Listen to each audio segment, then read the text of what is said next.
The events described in this video took place in 2008 in Auburn, Alabama, USA. Although 15 years have passed since then, the final word in the Lauren Burk case has yet to be spoken.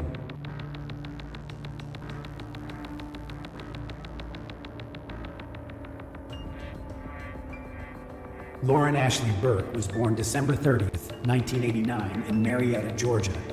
Her parents, James Burk and Vivian Gershon, later divorced. Lauren had a sister, Jacqueline Burk, and a brother, Chad Burk. After high school, Lauren went to Auburn University, where she studied graphic design, was an active member of Delta Gamma sorority, played lacrosse, and was generally active in the campus community. Lauren was described by her friends as a well-liked, excellent student, always smiling, happy, and helpful. While still a high school student, Lauren started dating a guy named Sean McQuaid. After high school, they both enrolled at Auburn University, where they continued their relationship.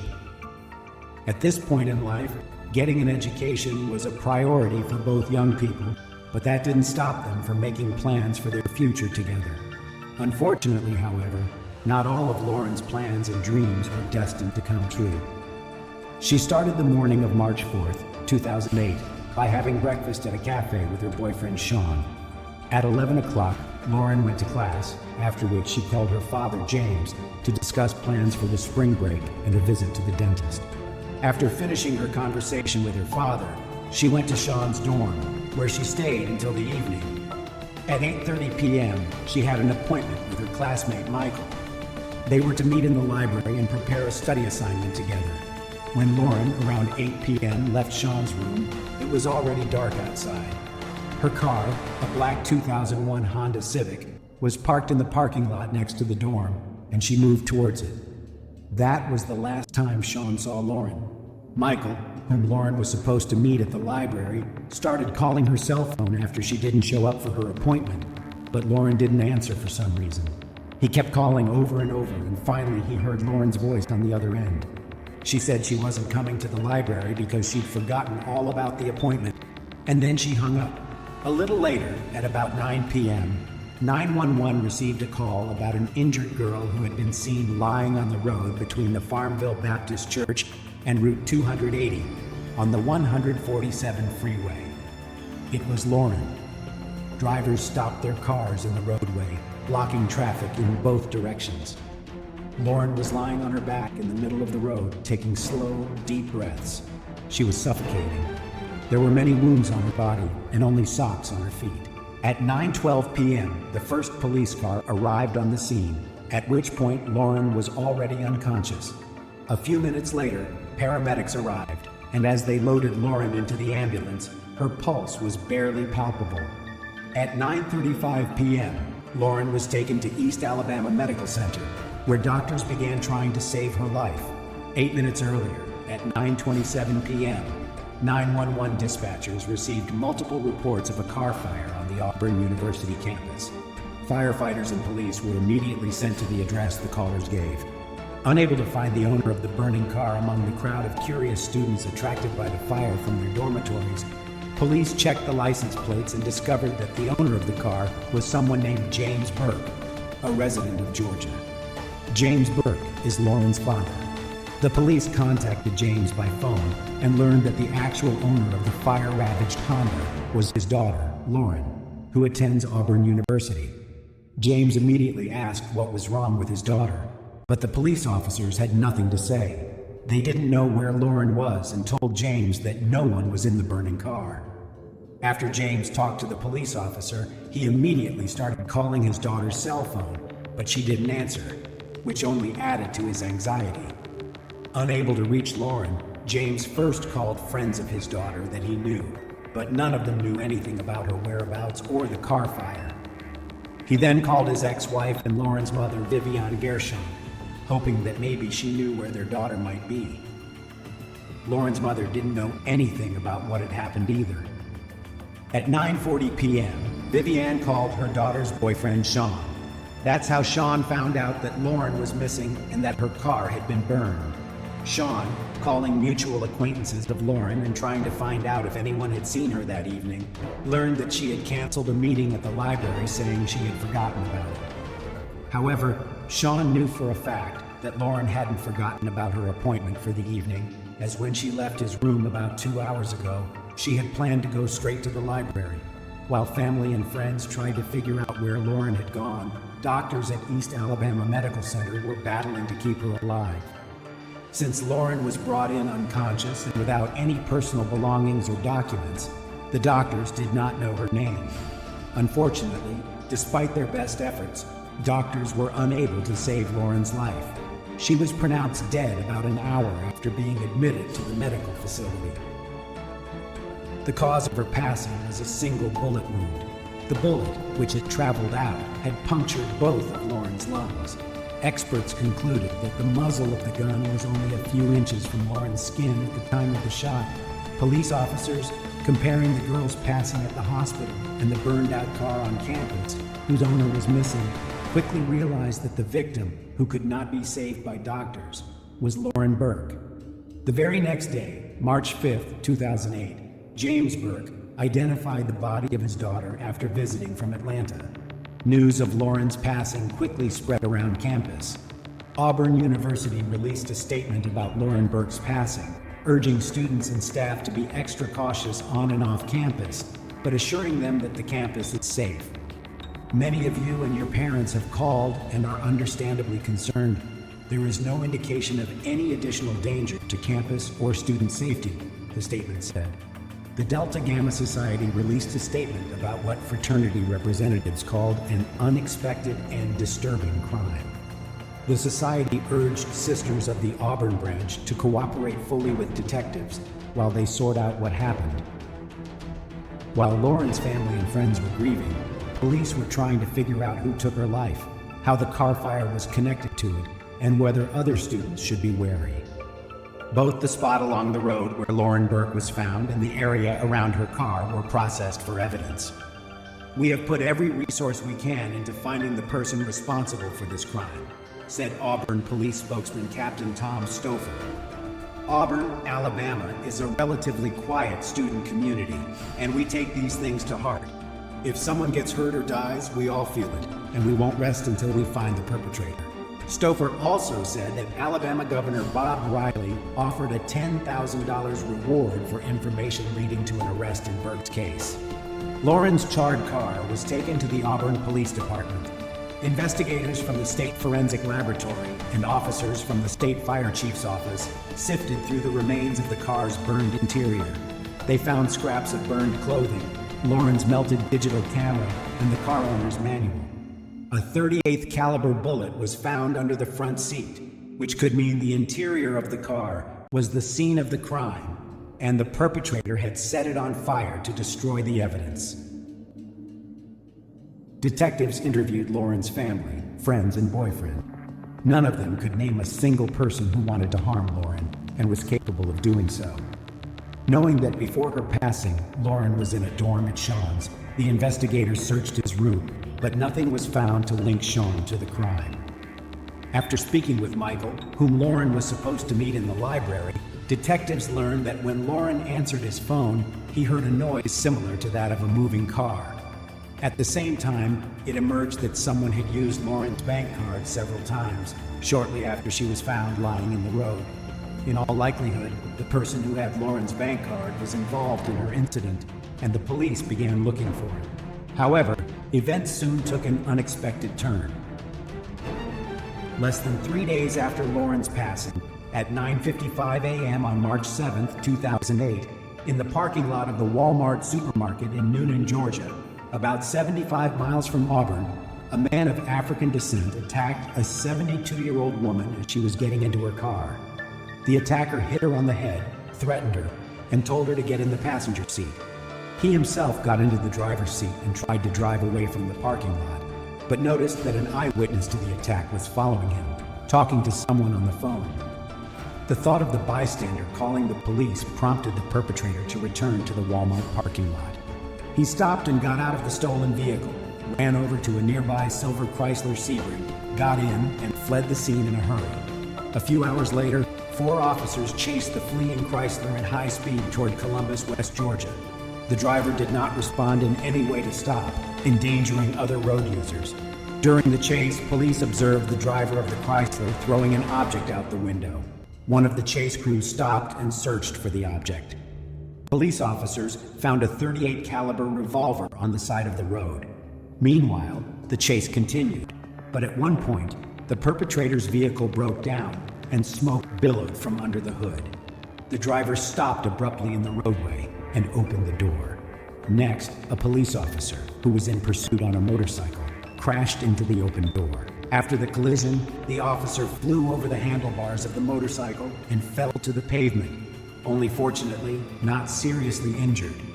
The road where the perpetrator stopped was through a forest, and it was into the woods that he rushed to flee. He could not escape, however. The police quickly caught up with him and snapped handcuffs on his wrists. Courtney Lerell Lockhart was born on October 20th, 1984. In the words of his family, he was a nice, fun-loving guy until he joined the U.S. Army. He was sent to Iraq in 2004, from which he returned as someone else in 2005, according to his mother. He wasn't the Courtney I knew, his mother said. Courtney was a cheerful guy, but after he returned from Iraq, he never smiled again, never let anyone stand behind him, and sometimes hid in the closet or under the bed. In 2006, Lockhart and his girlfriend, with whom he had by this time broken up, had a daughter. Also in 2006, he was court-martialed for assaulting other soldiers, using illegal substances, and deserting his unit without permission. He spent 7 months in detention before being dishonorably discharged from the Army in December 2006. As 2008 approached, Lockhart was said to have gone increasingly off the rails. He barely showered, stopped visiting his daughter, and was heavily addicted to illegal substances. Beginning in February 2008, he committed a string of burglaries, and with the exception of a convenience store robbery, his methods were always the same. He would approach the victim from behind as she was getting into her car in the parking lot, threaten her with a gun, demand that she give him her purse, and attempt to take possession of the car. One such crime ended taking the life of Lauren Burk. Lockhart's string of assaults stopped on March 7, 2008, after he attacked a 72-year-old woman and failed to evade a police chase. After his arrest, Courtney Lockhart, 23, was taken to the police station, where he confessed that he was the one who kidnapped and took Lauren Burk's life. The interrogation was videotaped and became a key piece of evidence at trial. Plus, Lauren's personal belongings such as her iPod and bank cards were found in his car. He gave a detailed account of the events of the day he kidnapped Lauren. It was Tuesday, March 4th, 2008. Lockhart woke up in his silver Chrysler Sebring. He had spent the previous night in his car, not far from East Alabama Medical Center. He needed money, so he started driving around Auburn looking for another victim. It's worth noting that all the people he attacked were women, none of them men. His drive ended on the campus of Auburn University, where he parked next to the student dorms. He spent several hours sitting in his car watching the students. Around 8 p.m., he noticed some girl walk up to the car parked next to him and leisurely open the door. It was Lauren. Without thinking long, Lockhart grabbed his revolver and approached Lauren from behind. Poking her with the muzzle of his gun, he asked her how much money she had on her. When he didn't get an answer, he pushed Lauren into the car, into the front passenger seat, and got behind the wheel. According to Lockhart, Lauren said nothing but screamed in fear. When she finally calmed down, she pulled $200 from her purse, handed it to him, and begged him to leave. Instead of leaving, however, he ordered Lauren to take off her clothes. At gunpoint and hearing threats against her, Lauren complied, stripping off everything but a pair of socks. According to Lockhart, there was only one reason he made Lauren undress. He thought that if she had no clothes on, she would not want to escape. Lockhart then began to drive around the streets of Auburn. All the while, he was driving with one hand on the wheel and with the other holding Lauren at gunpoint. She tried to dissuade him from committing the crime, and when he said his life was over, Lauren promised to help him find a job. At some point, her phone started ringing. Lockhart told her to answer it and make something up so no one would suspect anything. It was a call from Michael, whom Lauren was supposed to meet at the library. When she answered, she said she had forgotten about the meeting and hung up right away. Lockhart said that they continued to drive through the streets of the city, and Lauren wouldn't give up trying to talk him into letting her go. She said she would help him overcome the difficulties he was facing. As they were driving down Highway 147, Lauren opened the door to jump out of the moving car, and at that point Lockhart said he accidentally fired a shot. As we now know, the fired bullet pierced both of Lauren's lungs, plus she sustained injuries from the fall. She managed to wave to passing drivers before her strength failed her, and she lost consciousness. Lockhart told investigators that he parked outside the church and watched as cars began to stop next to Lauren lying on the pavement. Realizing that the police would be arriving any minute, he hurriedly fled. Planning to destroy the evidence he had left in the car, he drove to a gas station and bought a can of gasoline, which he paid for with Lauren's bank card. He doused the interior of the car with the gasoline he bought, then got in and drove to the campus where he abducted Lauren because his Chrysler was parked there. According to Lockhart, as he drove, he became dizzy from the gasoline fumes, so he rolled down the windows to let air in from the street. You might be wondering why he didn't drive to the campus first and doused Lauren's car with gasoline there. Why did he drive on a powder keg, since a short circuit or spark could have caused the car to burn up with him? Perhaps it had something to do with Lockhart's mental problems or low IQ, but we shall talk about that a little later. Upon arriving on campus, Courtney took $46, an iPod, and her bank cards from Lauren's car before setting the car on fire and driving off in his Chrysler. He drove to a gas station where he paid for the gas with Lauren's money. He then returned to campus again to see if the car had burned all the way down. Investigators began to question whether all of Lockhart's testimony was true. They speculated that Lockhart had forced Lauren to undress, not so that she would not run away as he claimed, but for an entirely different purpose. But he could not get what he wanted because Lauren suddenly jumped out of the moving car.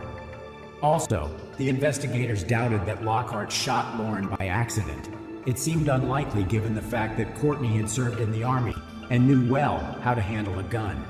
It seemed more logical that Lauren realized that Lockhart wasn't going to let her go and decided that her only chance of escape was to jump.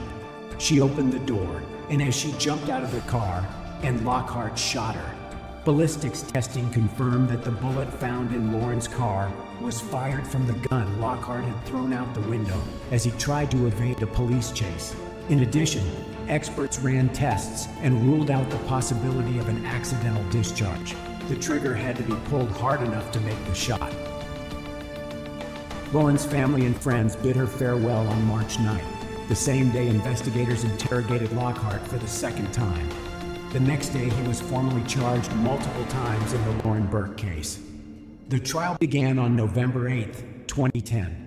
Lockhart's attorneys claimed that their client had a mental illness because of his military service and that the shooting of Lauren was accidental. According to court documents, Lockhart pleaded not guilty by reason of mental defect or insanity. The court was presented with the testimony of a psychologist who testified that Lockhart had an IQ of 86, which is below average, that he had some symptoms from being in combat in the military, but he did not have PTSD, and that Lockhart was immature and not thinking straight. Although the state attempted to introduce evidence of Lockhart's other crimes and his dishonorable conduct in the military, the trial judge excluded that evidence. After the guilt phase of trial, the sentencing phase immediately followed. Lockhart presented witness testimony and evidence in an attempt to cast himself as a war hero who was mentally disturbed by combat and the death of his commanding officer. The jury rendered a special verdict in which an additional aggravating factor was the taking of a person's life in the course of the kidnapping. The jury voted 12-0 to recommend a sentence of life without parole. The trial judge later disagreed with the jury's advisory sentence and sentenced Lockhart to death. In a 28-page sentencing order, the judge explained why he disagreed with the jury's opinion. He concluded that the kidnapping weighed heavily in favor of the death penalty. The victim was alone, unarmed, and she was chosen by Lockhart at random. The kidnapping is even more egregious because she was taken from a college campus, a place where students should feel safe, and forced into her own car. Lockhart forced her to undress and held her at gunpoint in order to prevent her escape. The court also emphasized that the jury was unaware of Lockhart's crime spree and the true nature of Lockhart's military service. Although the jury heard testimony regarding Lockhart's service, the jury was unaware of the full extent of Lockhart's military disciplinary record, wrote the judge. The court reasoned that, had the jury been aware of the additional facts known to the court, their sentencing recommendation would likely have differed. 15 years have passed since Lauren's death, and Lockhart is still on death row in Alabama and has not given up trying to appeal his sentence. After his conviction and death sentence, he appealed to an Alabama court, which upheld the sentence in August 2013. In April 2014, the Alabama Court of Criminal Appeals denied Lockhart's request for a retrial. He then appealed to the Supreme Court of Alabama, but in September 2014, his motion was again denied. In January 2015, Lockhart appealed to the Supreme Court of the United States. In April of that year, the Supreme Court of the United States denied his petition. In 2018, Lockhart made another attempt to challenge the sentence. Lawyers from a human rights organization who represented him tried to convince the court that the lawyers defending Lockhart in 2010 had mishandled the case. Although there were some flaws in Lockhart's 2010 defense, it ultimately did not change the outcome, with the death sentence being upheld again. In April 2021, the Alabama Court of Criminal Appeals upheld Lockhart's death sentence. Lauren's parents said they would never give up and would do everything in their power to keep Lockhart's death sentence from being overturned. Courtney Lockhart gave my daughter the death penalty. There's no reason why he shouldn't have the death penalty. That's all I have to say, Burke's father Jim said.